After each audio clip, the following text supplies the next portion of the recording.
Hey, Morning, Kazz. James. How's it going? Yeah, good, mate. Yourself? Yeah, not too bad, thanks. Brilliant. So, I think it'd be great for going out for a walk today in this Jersey National Park. We're going to go off and do a bit of foraging. I know me and you have done a little bit of foraging in the past. Yeah. But we're going to go out and try and find lots of medicinal and edible plants, things that you can mess around with on your restaurant menu. Yeah, I'm looking forward to learning some new stuff with you and...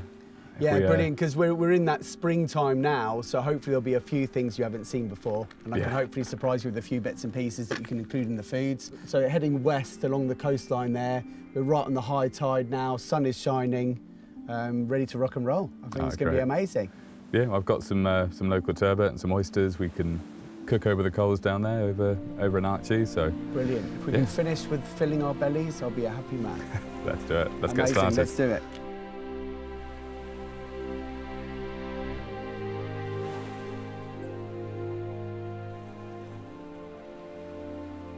Now this is a gorgeous little bay, especially on the high tide.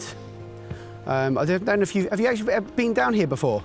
No, I haven't. What's this bay called? Yeah, so the name of this bay is Belval, and as you can see, we've got it on a stunning day.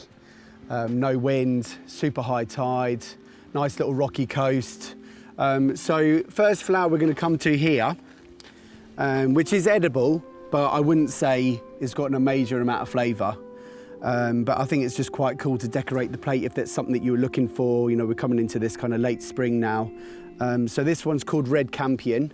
The nice thing with flowers like these is that if they don't really taste as much, you can put them with anything. Yeah, and you can put even on desserts, you can have a couple of petals just to again lift the plate up a bit. And the part that goes down in the bladder is nice and shiny and brings a bit of interest and a bit of shine. And awesome.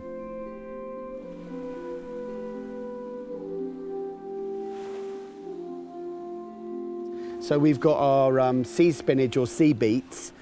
This one I absolutely love. You know, I know different times of year it can kind of taste slightly more bitter, but I think you know, springtime that we're in now, I think you get a little bit of a sweetness from these leaves. It produces so much of what the human body needs. A lot of your trace minerals, B vitamins, iron, calcium.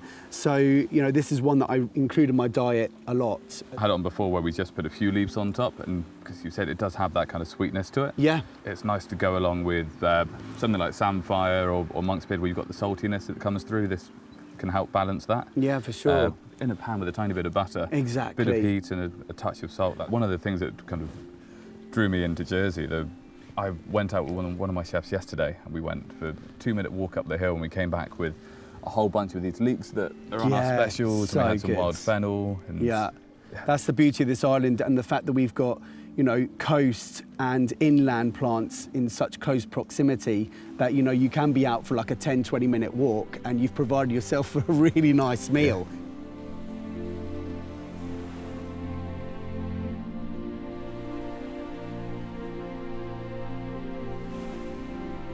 Next one we've come across is one of my spiky little friends, this is the gorse bush, which is growing pretty much island-wide, which is really special for us over here.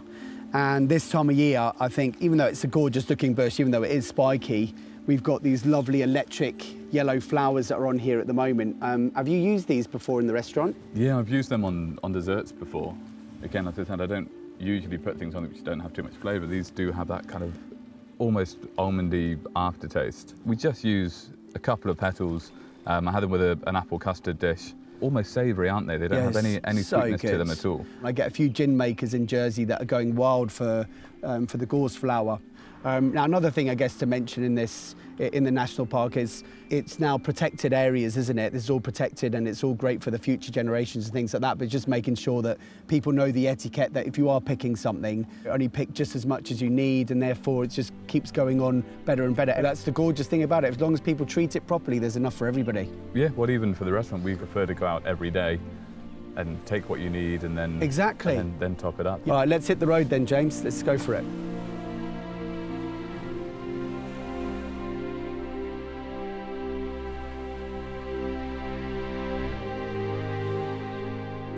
Amazing to be in here now, part of that Jersey National Park, St Catherine's Woods. It's definitely one of my most favourite woods in Jersey. So peaceful, isn't it?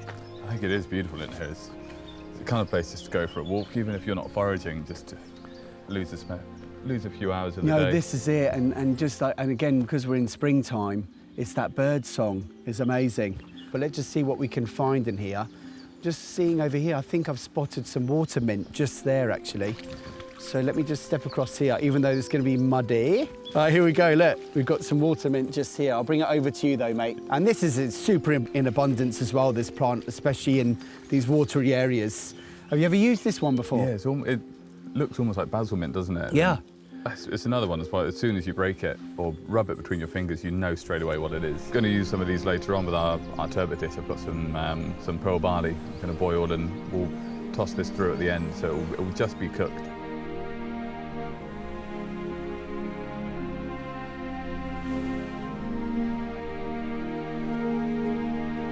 Great, James. We've arrived at our destination.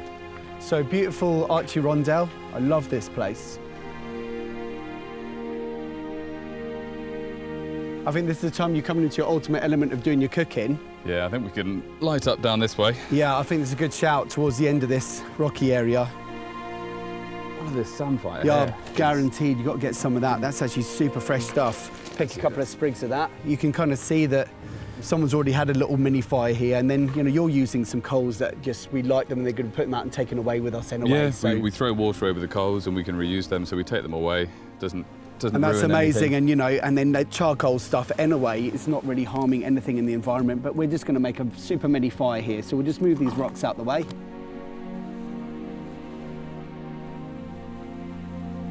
So just shucking the oysters. Got a little oyster knife, doing it in a cloth just to make sure I don't poke through and go into my leg or into my hand. Just detaching it from the mussel, keep all that water in there. And we're going to add a little bit of the foraged fennel, that we've got. Just a small amount of that. Yeah, we just put one sprig in the middle. Cool. And that will go into the water. Oh, brilliant, so it takes on that flavour as well. Yeah, so you get that kind of aniseediness coming through. We've got some pearl barley in a small pan that's just starting to steam. Into this we'll put some of the water mint.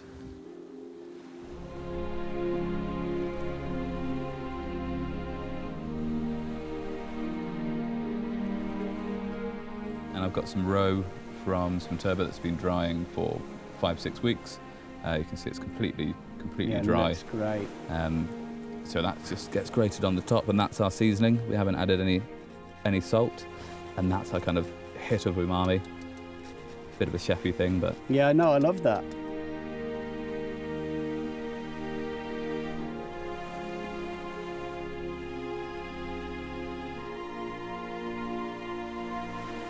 Wowzers, mate, that's amazing. That's really, really good. I don't really normally have oysters cooked. I normally just bang them down raw, but that is really fantastic. Amazing, James. It's been a real pleasure walking and talking with you this morning, and to see what you've created from all these things that we found around the area. Obviously the oysters and the turbot from the sea, but all our foraged edibles as well. It's been a pleasure. So thanks a lot. Thank you.